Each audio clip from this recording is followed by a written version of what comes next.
saber se é verdade ou mentira o que nós pregamos, se você vir aqui e obedecer. Por isso eu sempre digo que se você vir e obedecer e a sua vida não mudar, eu como a Bíblia, eu rasgo a Bíblia e vou servir o diabo, é isso mesmo. Porque a minha inteligência se recusa a aceitar, crer numa palavra que fica só no papel. Ora, se está escrito, tem que se cumprir. E Deus está lhe buscando, lhe chamando para mudar a sua história. Não é para você mudar de religião, não. De placa de igreja, não. O nosso Deus é muito maior que placa de igreja, que religião. O nosso Deus quer que você mude de vida, de história, de condição. E para isso, só depende de uma atitude sua. Deus nunca vai fazer o que você tem que fazer. O vir, o se tornar para Ele, o buscar esse Deus é contigo. Fazendo a sua parte, Ele fará a dele.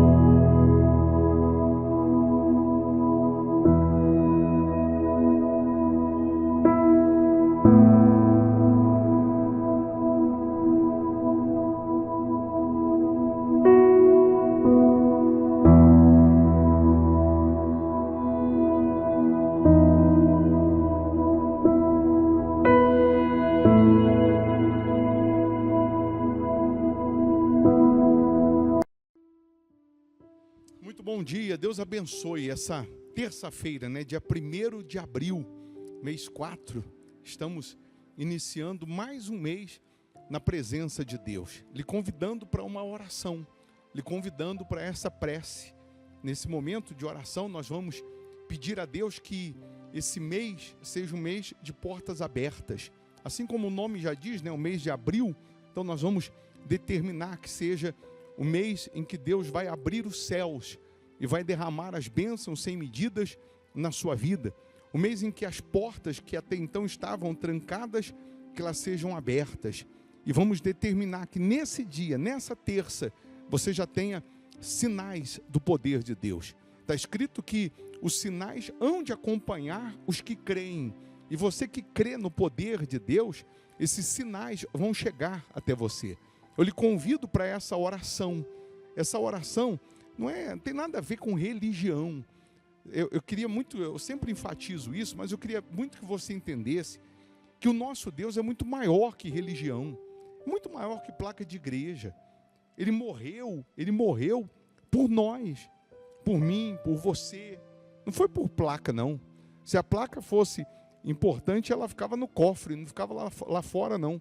Essa é a realidade. O que você precisa entender é que se você não fizer a sua parte, Deus não faz a dele.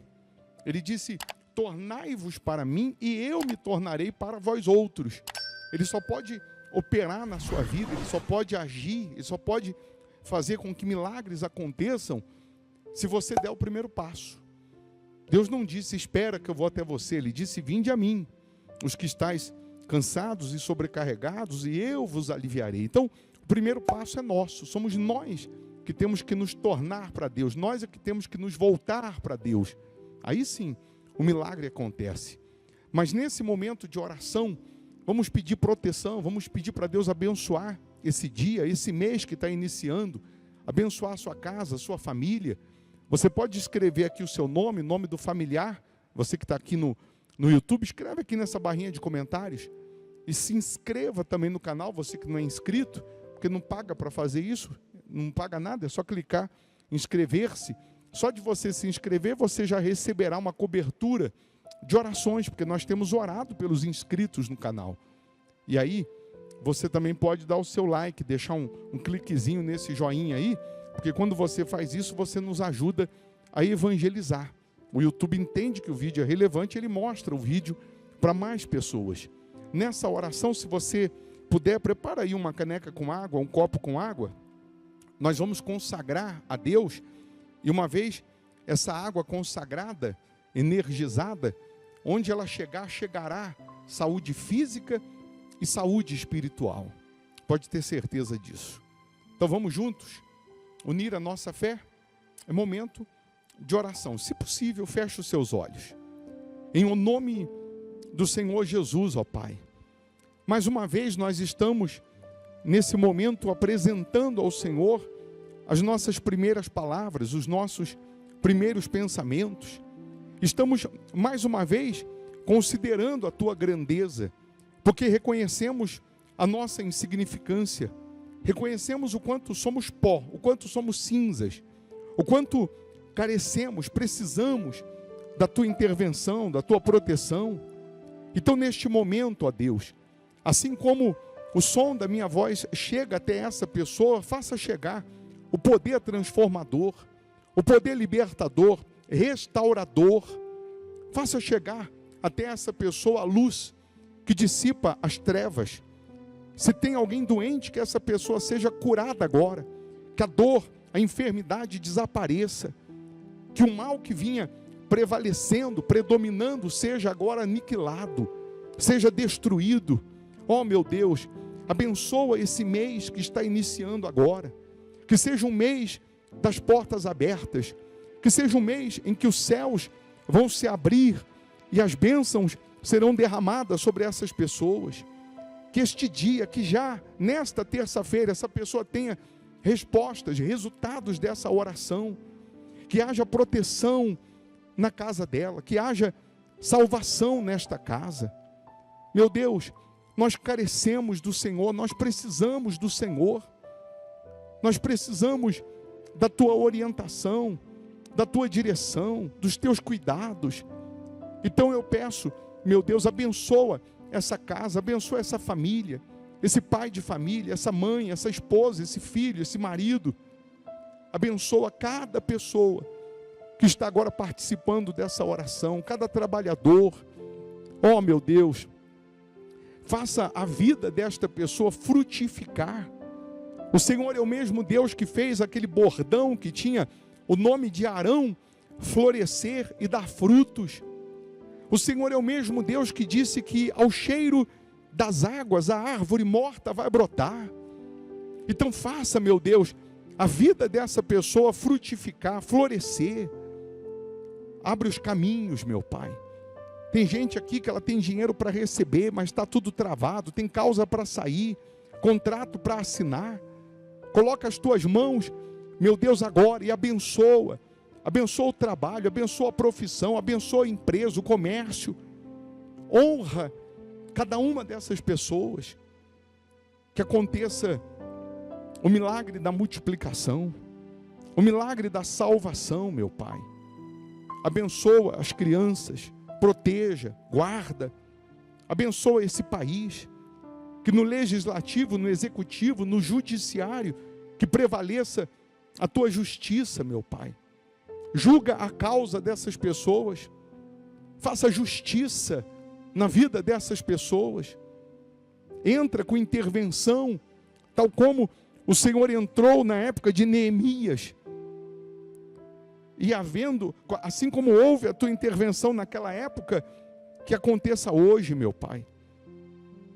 Nós entregamos tudo nas tuas mãos, a água que essa pessoa preparou, que seja agora consagrada, que ela seja energizada, que neste momento os inscritos aqui no canal sejam visitados pelo Senhor, cada pessoa que foi incluída aqui nessa oração, o nome dela, que ela seja tocada pelo teu Espírito, pois nós entregamos tudo e a todos nas tuas mãos, em o nome do Pai, do Filho e do Espírito Santo. Aí onde você está, se você puder, coloca uma das mãos na sua cabeça, respira fundo e receba a paz. Que essa mão aí na sua cabeça represente a mão do Senhor Jesus, lhe dando sabedoria, discernimento, força, lhe dando saúde física, espiritual. Diga: eu posso, eu consigo, eu realizo em nome de Jesus. Amém. Amém? Você que tem aí a sua água, beba crendo no poder de Deus. Amém. Se tinha uma dor, procura, aperta, mexe, não podia andar, anda, porque o poder de Deus chega até você. Nós não estamos falando de um Deus que está morto, está preso numa cruz, não. Estamos falando de um Deus que está vivo. E assim como Ele fez maravilhas no passado, Ele faz hoje. Assim como Ele fez milagres no passado, Ele faz hoje. É só você crer. Tão somente se você crer, se você confiar, se você fizer a sua parte, a palavra dele vai se cumprir. A igreja Hospital da Alma fica aqui em Belo Horizonte, Minas Gerais, Avenida Amazonas, 1744. Nós temos culto nessa quarta-feira, por exemplo, às 8 da manhã e principalmente às 7h30 da noite. Às 7h30 da noite nós transmitimos pelo canal aqui no YouTube, porque nós temos membros virtuais em outras cidades, estados, países. Você que mora distante, você pode fazer aí da sua casa uma extensão da igreja Hospital da Alma. Eu repito, eu não estou lhe chamando para você mudar de religião, não. É para você mudar de vida. É para você mudar de condição, de situação. É para a sua história mudar. Então, nessa quarta, você que mora em Belo Horizonte, região metropolitana, você pode vir presencialmente. É ou não é? Eu vou deixar você com uma sugestão aqui de pregação, de palavra, que é para te enriquecer, que é para te nutrir, para te alimentar espiritualmente. Quando você está forte espiritualmente, você ganha imunidade contra o mal. Aí pode ter inveja, pode rogar praga, pode fazer feitiço contra você, que nada te atinge. Porque espiritualmente você está forte, você está nutrido. É diferente você estar alimentado de nutrido. Uma pessoa pode se alimentar a vida inteira, ou alguns anos, e ficar doente porque ela não tinha nutrientes. Comia tudo errado. Se alimentava, mas comia tudo errado. Comia tudo que não prestava. Então, a palavra, a pregação que eu vou deixar aqui é para te nutrir. Para você ganhar sustento espiritual. Se você puder ficar mais um pouco, mal não vai fazer, só vai fazer bem. E se você não puder ficar mais um pouco, se não puder ouvir agora, você vai ouvir depois. Você ouve depois. Deixa aí anotado aí para você ouvir depois. Mas ouça. Só vai fazer bem. Tá bom? Vamos ficando por aqui. Que Deus abençoe esse mês de abril. Que Deus abençoe essa terça-feira. Bom dia. Reuniões que nós temos não é culto motivacional. É diferente em você buscar palavras, pregações motivacionais do que você buscar a palavra de Deus.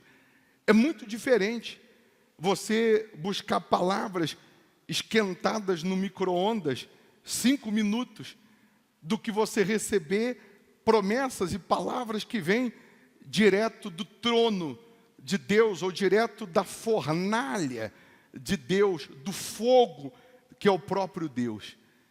Muitos gostam das palavras motivacionais, em cultos motivacionais, porque só prometem aquilo que vai encher o seu ego, que vai lhe agradar.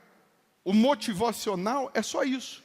Você vai receber e vai receber. Isso anima, isso levanta o ego. Mas o que sustenta, o que faz um cristão ser um cristão, não é apenas o motivacional, é a palavra de Deus que dentro dele produz frutos na hora da tribulação, na hora que ele não recebe, por exemplo. Na hora que acontece tudo avesso do que ele esperava. No dia mau, no dia que acontece tudo contrário ao que você imaginava, ao que você sonhava, ao que você desejava, aquele culto motivacional que você recebeu não vai te sustentar, não vai fazer você permanecer. E aí, nós temos visto um cristianismo fraco. Nós temos visto hoje que já não se fazem mais cristãos como antigamente. Mas não é que não se fazem cristãos como antigamente. É que hoje, na sua maioria, as pessoas estão em busca só daquilo que motiva, não do que sustenta. Elas estão em busca apenas daquilo que querem ouvir, não do que precisam ouvir. É muito diferente. E aí as pessoas, por terem um leque de palavras motivacionais, quando ela não recebe ou não ouve aquilo que ela precisa ouvir, mas ela quer simplesmente ouvir, ela vai se enchendo dessas palavras motivacionais que na hora da dor, na hora da tribulação ou da tempestade, não vão te sustentar. E aí? Nessa hora, você vai recorrer a quem? Nessa hora, você vai falar com quem? Vai apelar para quem? Se você não tem consistência. Se você não está bem alimentado, estruturado na rocha. Hoje, você enfrentando uma tempestade, será que você permanece de pé, alicerçado na rocha, ou a tempestade vai te derrubar? O vento vai te derrubar. A tribulação vai fazer você desistir, vai fazer você desanimar.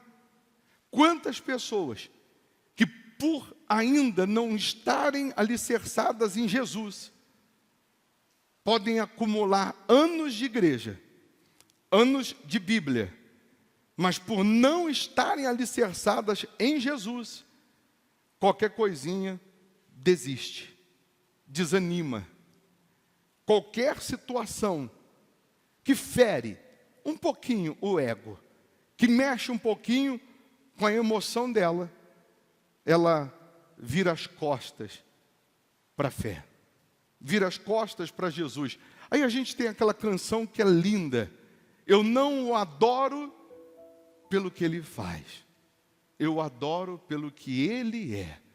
É linda essa canção, mas é difícil colocar em prática. Sim ou não?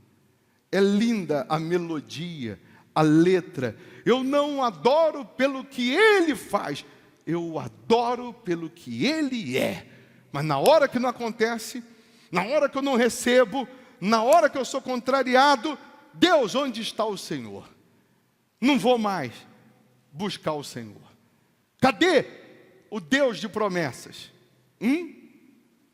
Não é pelo que ele faz, porque ele já fez, já nos deu. Ele já nos deu a vida, já nos deu a salvação, ele já nos deu a vitória. Eu tenho que tomar posse dela. Mas muitos, infelizmente, não estão prontos para tomar posse de coisas grandes, porque ainda não estão alicerçados, e ainda não suportaram, e não sabem, ou não conseguiram, ou não conseguem suportar as dificuldades. E ele, antes de te dar coisas novas e maiores, ele vai permitir você passar pelo vale da sombra da morte. Antes de colocar na tua mão coisas grandes, extraordinárias, ele vai permitir você passar por situações adversas, difíceis, problemas, angústias, para ver se você é mais um empolgado, que só queria receber, que só queria conquistar e dar no pé, ou se realmente você tem consciência de que ele te dando ou não, você vai continuar servindo e honrando ele da mesma maneira. Seria muito fácil Deus, nos nossos dias, fazer o que ele fez lá no Egito. Tinha luz na casa do povo hebreu, do povo de Deus, e trevas na casa dos egípcios. Pragas na casa dos egípcios e bênção na casa do povo de Deus. Seria muito bom hoje, nos dias atuais, Deus, ele atuar, agir da mesma forma que ele fez no Egito, com distinção. Só coisas boas para quem é de Deus e as ruins para quem não é de Deus. Sabe o que ia acontecer? Não ia ter crente, não ia ter pessoas que servem a Deus dando entrada nos hospitais. Não iam ter pessoas que servem a Deus, que andam com Deus, sofrendo na família, sofrendo na vida financeira. Não iam ter pessoas que servem a Deus, sofrendo ou com vício, ou com doença, ou com depressão, problema espiritual, familiar, financeiro. E as pessoas, elas iam começar a falar: peraí, para o crente não tem doença, para o crente não tem sofrimento, para o crente não tem dor, não tem aflição, então eu vou ser crente, então eu vou servir a Deus. E as pessoas iriam servir a Deus pelas coisas, pelas conquistas, pela vida que ele tem para dar, não pelo que ele é. Então, as 4 estações do ano, ela vem para todos nós. O verão, o outono, o inverno, a primavera. A tempestade, a pandemia, o dia mau, vem para todos. Justos e injustos, crentes e não crentes. As dificuldades, as aflições, vêm para crente e para não crente. E qual é a diferença? A diferença é que o crente, o que serve a Deus, ele vence o dia mau. O incrédulo e o crente é lançado na fornalha de fogo. A diferença é que o crente não é queimado pelo fogo. Os dois são jogados na cova dos leões. Deus não impede o crente de ser lançado na cova dos leões. Os dois são lançados. A diferença é que o que serve a Deus, o leão não pode tocar. O leão não vai matá-lo. Então, lutas, tribulações, tempestades, não são sinônimo de que você está mal com Deus. Porque quem está mal com Deus sabe onde está mal. Quem está falhando com Deus sabe onde está falhando. Bênçãos, conquistas, milagres também não significam que você está bem com Deus. Porque quando você manifesta a fé, quando você usa a fé, você conquista.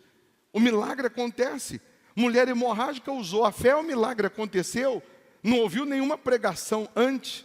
Não pegou nenhum envelope, não fez nenhum voto antes. Manifestou a fé, Jesus curou. O paralítico descendo pelo telhado, os amigos descendo ele em cordas. Jesus, vendo-lhes a fé, disse: estão perdoados os teus pecados, levanta e anda. Quando há manifestação de fé, há resultados. Então, nem sempre o milagre, o sobrenatural acontecendo, significa que você está bem com Deus. Porque quantos que receberam, por exemplo, o milagre e não voltaram mais para seguir Jesus? Os 10 leprosos são prova disso. Dos 10 curados, só um voltou.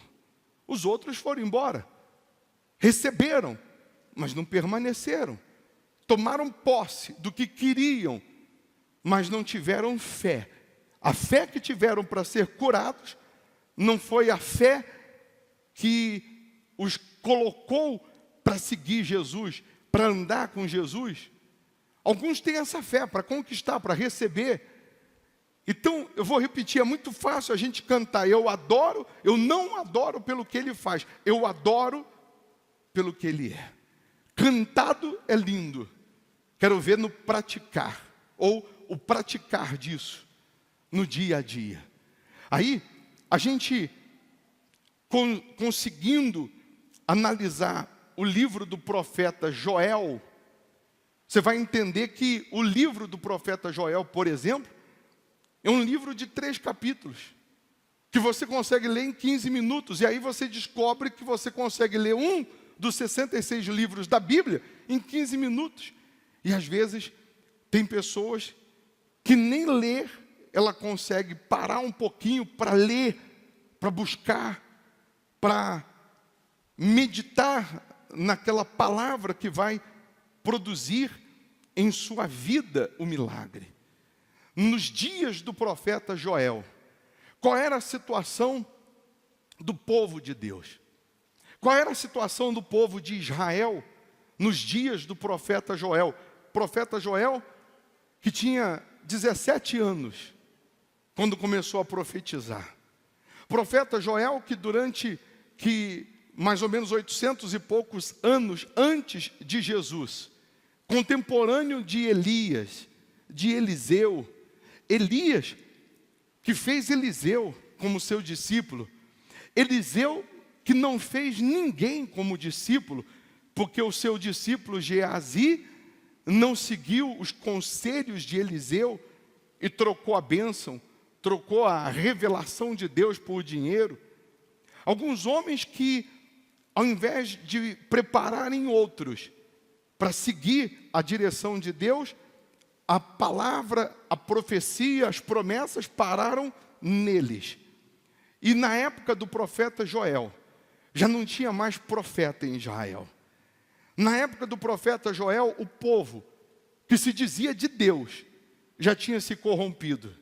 O povo que se dizia de Deus, mais uma vez, deixaram de buscar a Deus, deixaram de sacrificar a Deus, deixaram de obedecer a Deus para seguir outros deuses, para andar de acordo com a vontade deles, não de acordo com a vontade de Deus. Por conta disso, a Bíblia diz que Deus cerrou os céus e já não chovia mais.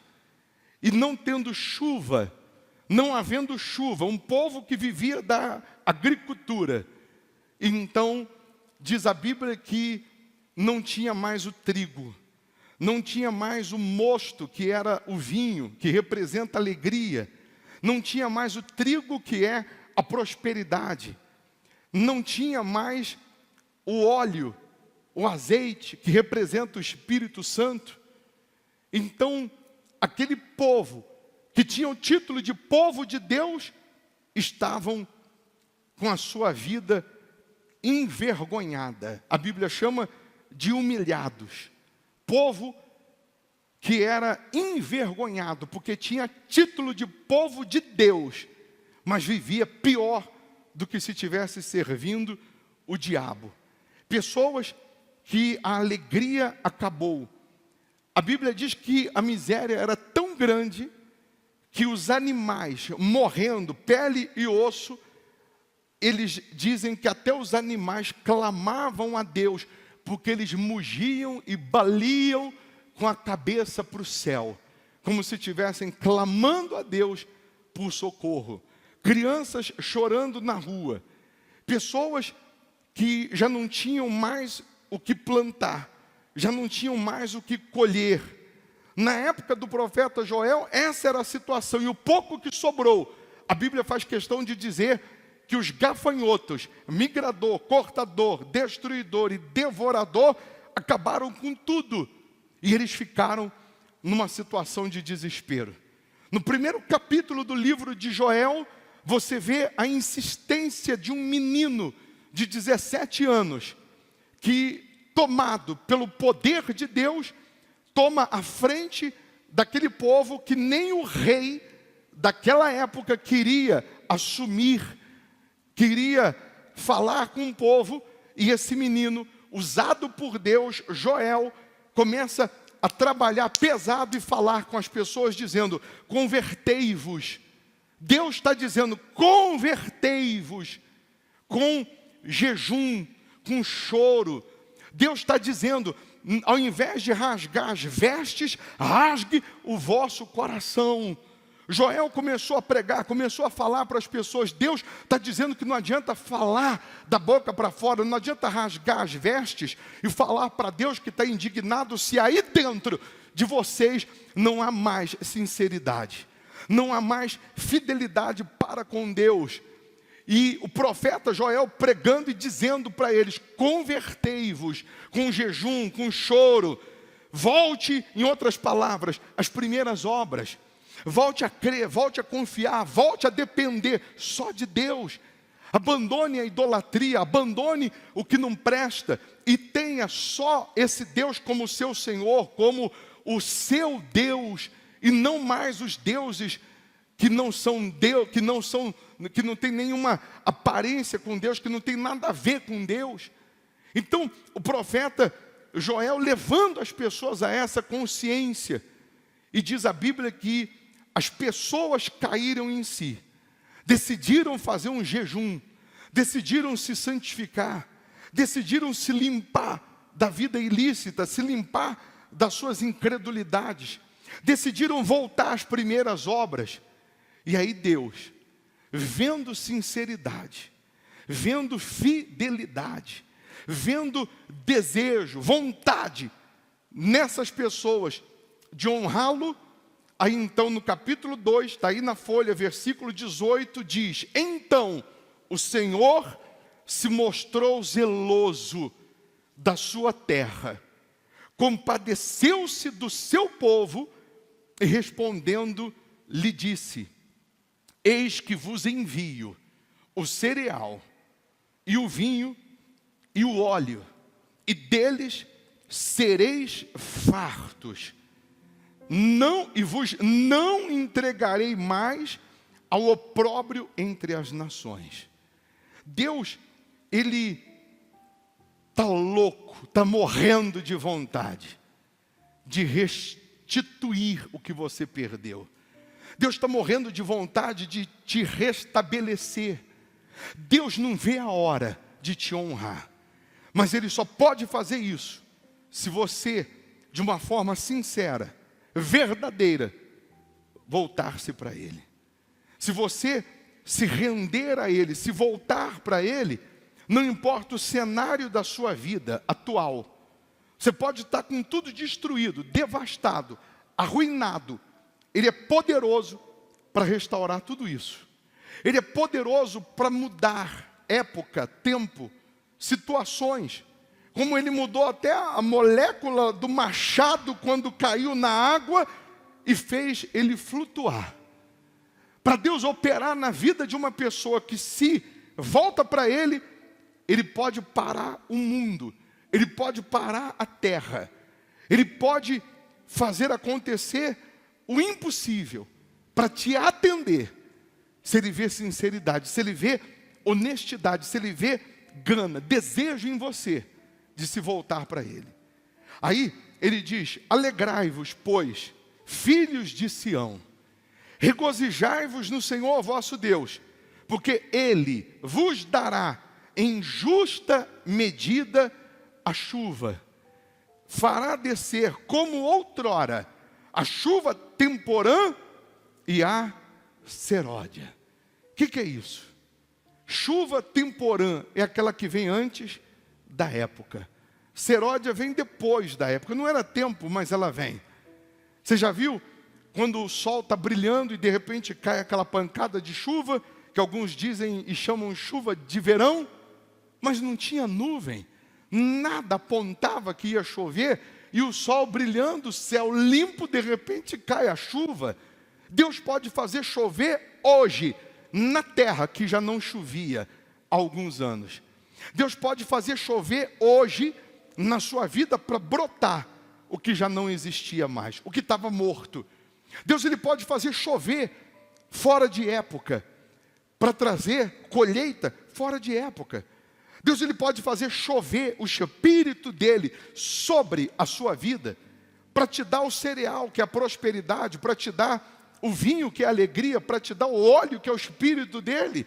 Agora, na virada do ano, as pessoas começam a se cumprimentar e dizer feliz ano novo, muita paz, um próspero ano novo, mas eu só terei um ano próspero de paz, de prosperidade, de alegria, de felicidade, de proteção, se eu estiver andando com Deus, se eu estiver servindo a Deus, se eu estiver obedecendo a Deus.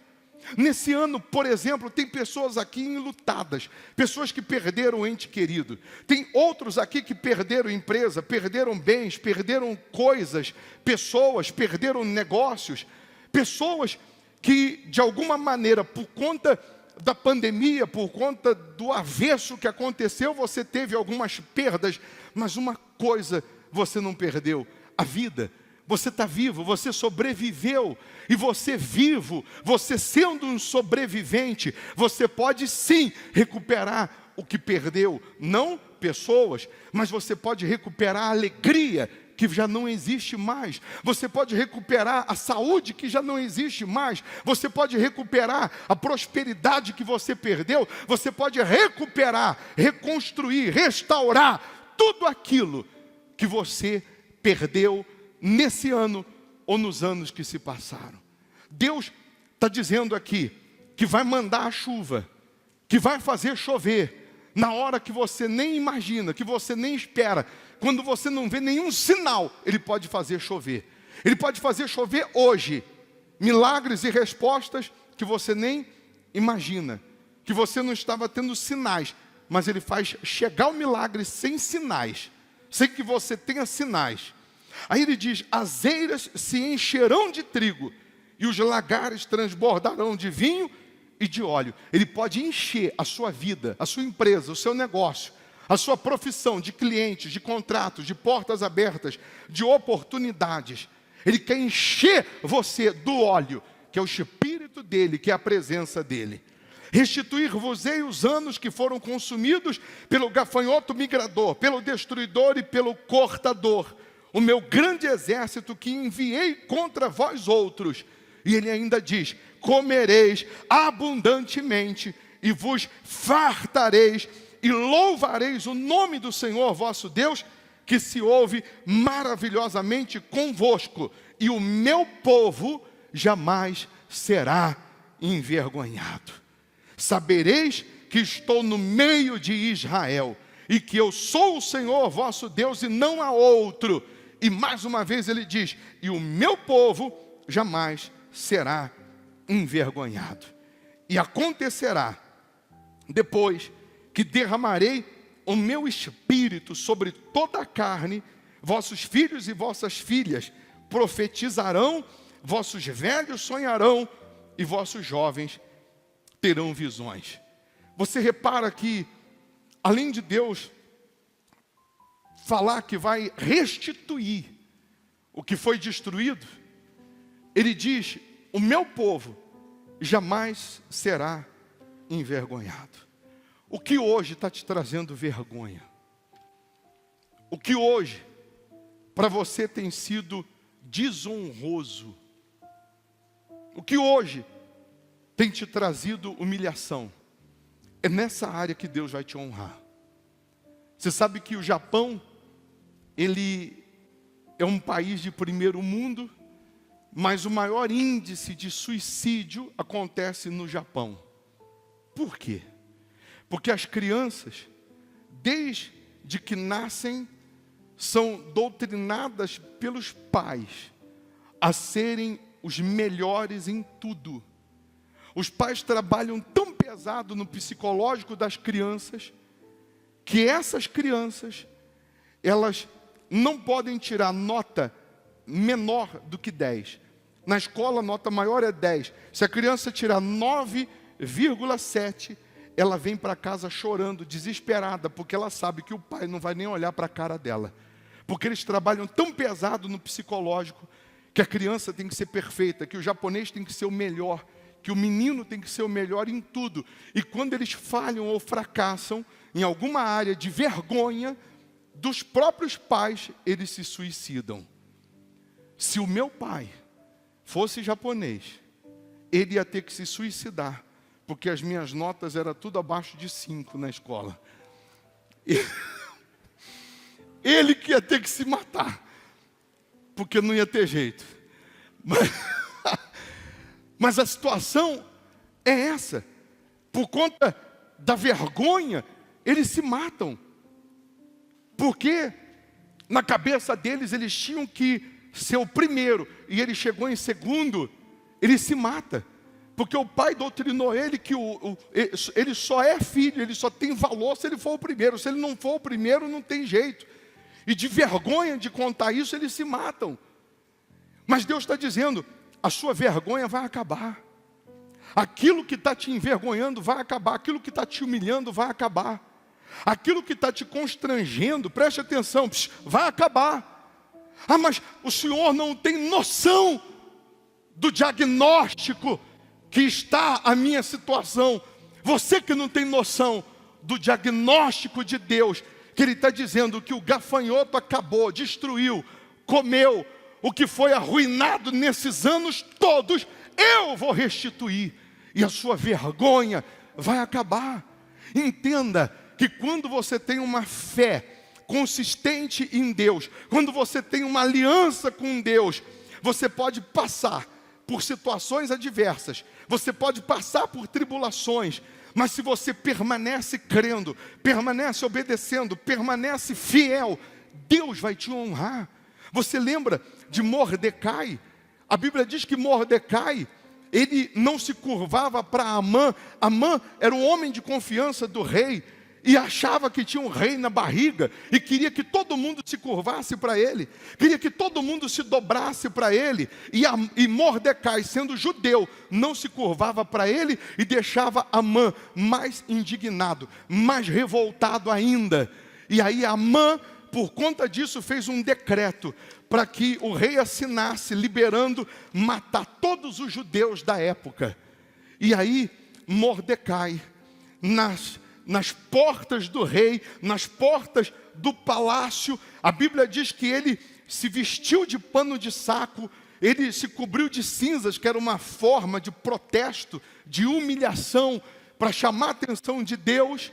A rainha Esther ficou sabendo que ele estava lá vestido daquela maneira, mandou roupas para ele, e Mordecai disse: avisa Esther que eu não vou usar essas roupas. Em outras palavras, eu não quero roupa nova, eu quero vida nova. O que adianta eu colocar roupa nova? E o decreto se cumprir, e todos os judeus serem mortos por conta desse infeliz, desse Amã, que acha que tem um rei na barriga. Quantos homens, infelizmente, que ainda, achando que tem o rei na barriga, pisam, esmagam pessoas, mas se esquecem que no máximo vão viver 100 anos. E depois de morrer, o máximo que pode acontecer é colocar o nome num viaduto, numa avenida, e que ninguém mais vai se lembrar. Hoje tem avenidas e viadutos com nome de pessoas que foram importantes e que você nem sabe quem foi a pessoa e nem quer saber quem foi. E aí, Mordecai estava dizendo: eu não quero roupa nova, eu quero vida nova. As pessoas agora, no final do ano, se preocupam em ter uma roupa nova, ao invés de se preocuparem em ter uma vida nova com Deus. E aí, diz a Bíblia, que um belo dia, o rei não consegue dormir. Amã já tinha feito uma forca no fundo da sua casa para enforcar Mordecai. E o rei nessa noite ficou sem dormir, perdeu o sono. Mandou que trouxesse o livro dos feitos memoráveis dos reis antigos, anteriores a ele, e pediu para que lessem para ele. Aí abrem o livro e começam a ler e diz assim: olha, teve o rei anterior ao senhor que armaram uma cilada para ele, ele seria morto, e um homem chamado Mordecai interviu e impediu que ele fosse morto. E o rei disse: mas vem cá, e esse Mordecai, o que ele recebeu por ter feito isso? Não recebeu nada. E onde está esse Mordecai? Não, ele está aí no pátio, ele está aí no palácio. Aí o rei manda chamar Amã. Amã entra, um peito de pombo, com o rei na barriga, e o rei diz assim: Amã, você não é meu servo de confiança? Sou. Meu homem de confiança? Sou. O que o rei deve fazer com um homem que ele sonha, que ele deseja em honrar? E Amã pensou: quem o rei vai honrar, a não ser eu mesmo?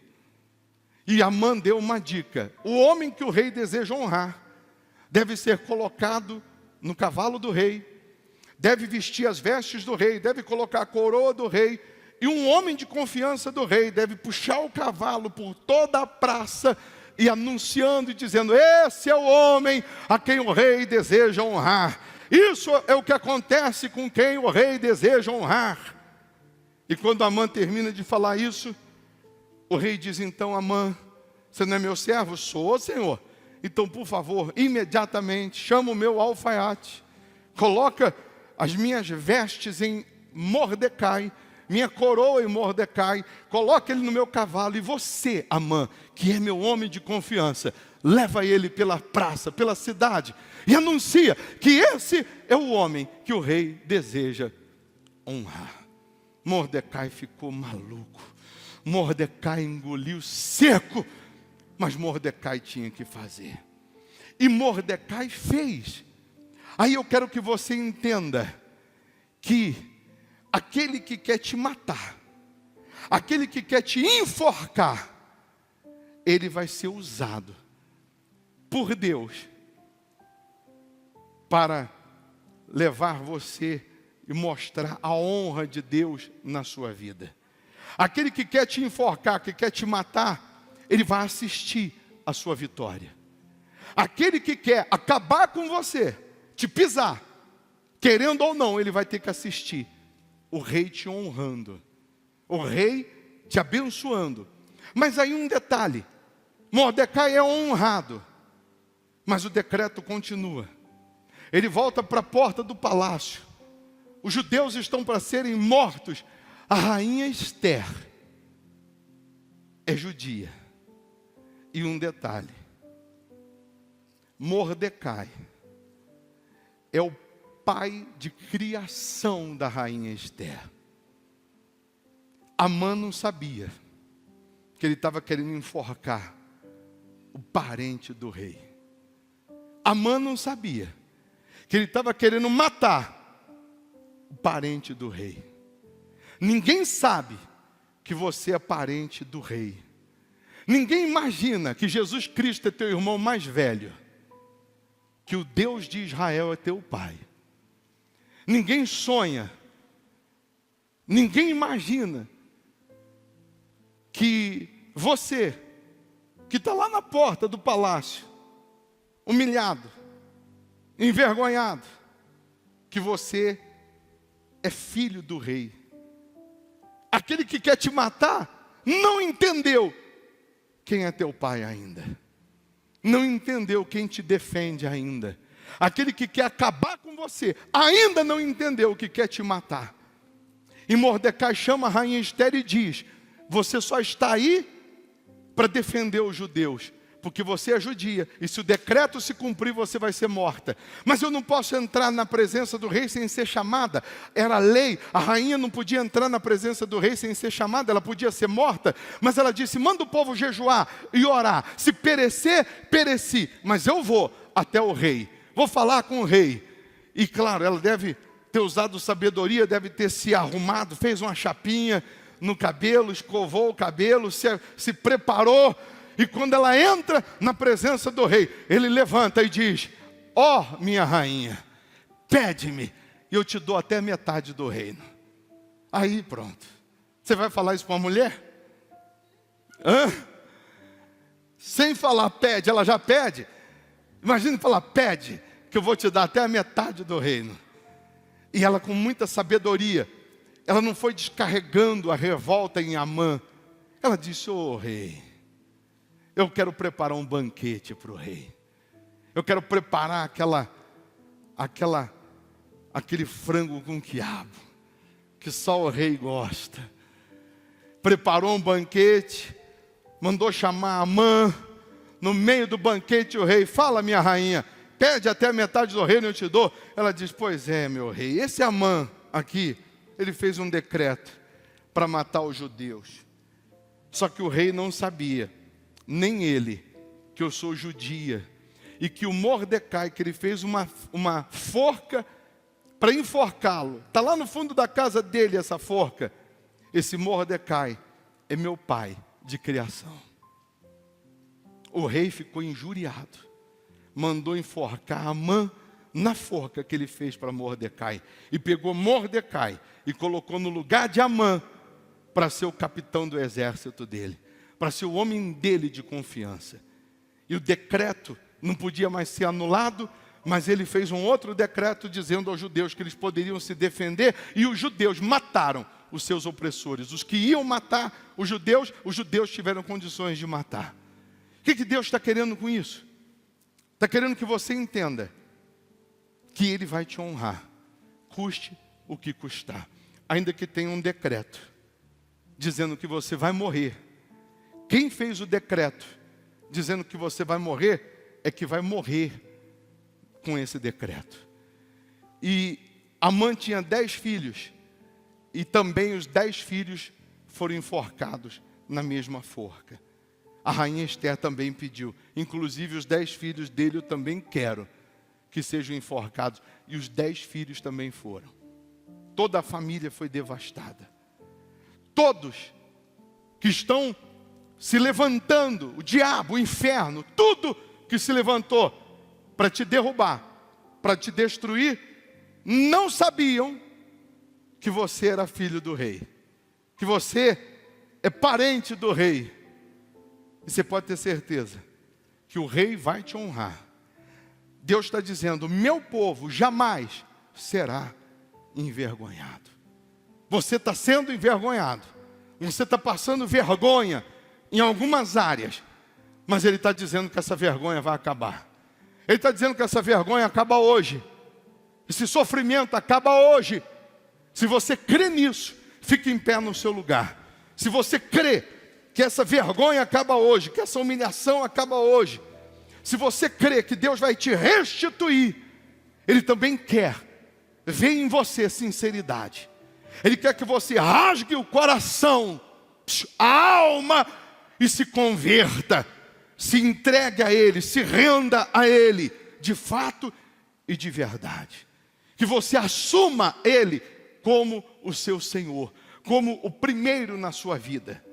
E aí, nesse dia 31, nessa quinta-feira, 31 de dezembro de 2020, às 10 da noite, nós vamos fazer aqui a vigília da virada de ano com a Santa Ceia. Você vai sair 2020 e vai entrar 2021 na presença de Deus, de maneira que o que está escrito aqui no livro de Joel vai se cumprir.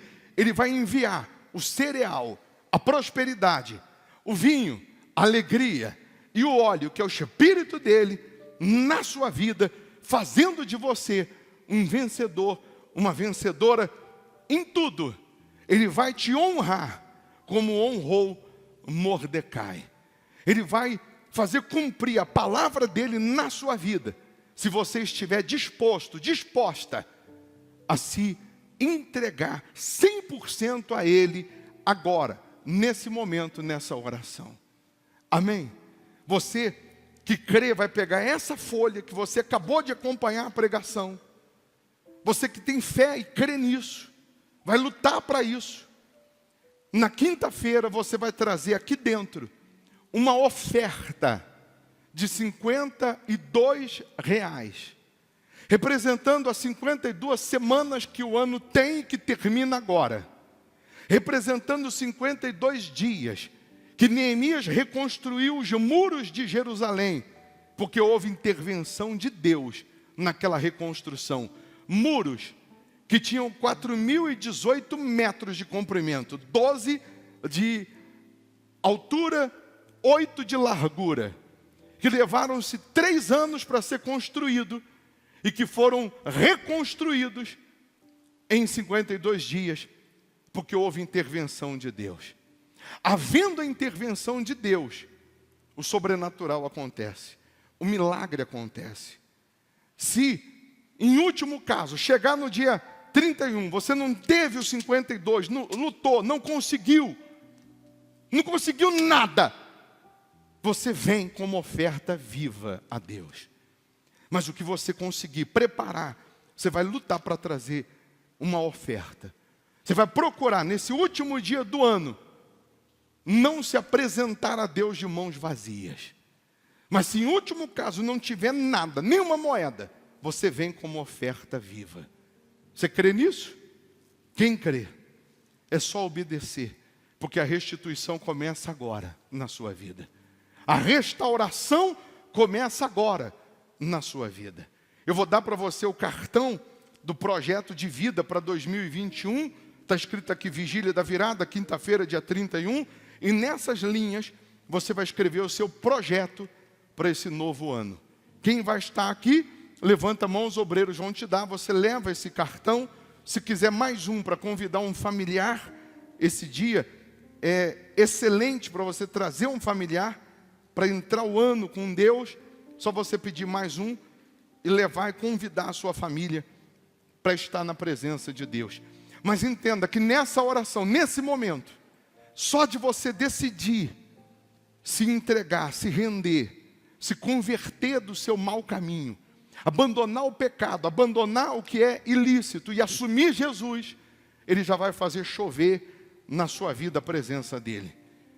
E se você tinha um decreto de morte, decreto de vergonha, de humilhação, de miséria, de fracasso, esse decreto é cancelado, é anulado. Deus te dá um decreto que você pode lutar para vencer. Você pode lutar e sair dessa situação. Amém?